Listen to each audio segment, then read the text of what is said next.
you're watching Woroni TV, and we had a chance to speak with student reps from key ANU student theatre groups about the union redevelopment and why they're rekindling the Save the Arts campaign. The Save the Arts campaign started last year when we realised that there were no plans for a theatre in any of the publications by the ANU with their union court development.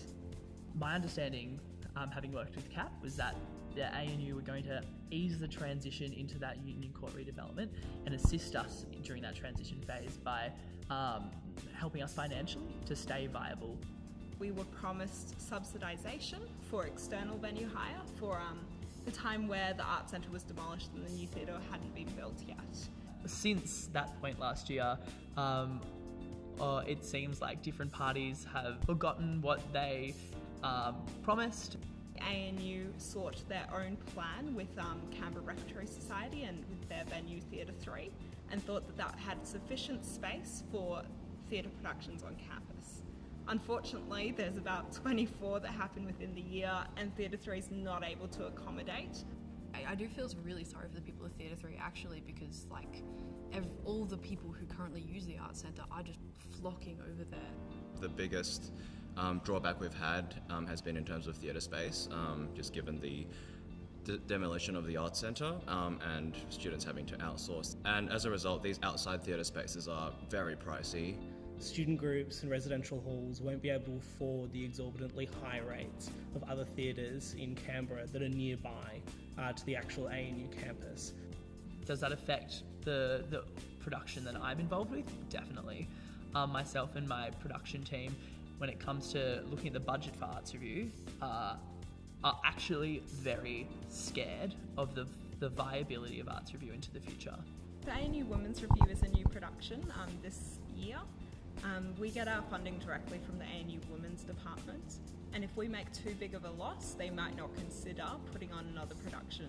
We're not in an unstable position, but something like this, we don't have a big budget, and a lot of our budget is going to go towards props and costumes because we want to make it as authentic as possible.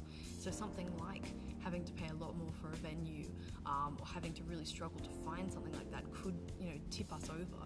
The ANU theatre community is actually quite big. Even if you're not actually involved in theatre directly, whether that be directing, acting, working backstage, plotting lights, you may go and enjoy watching theatre, or you may have lots of friends who always try and get you to go to their shows.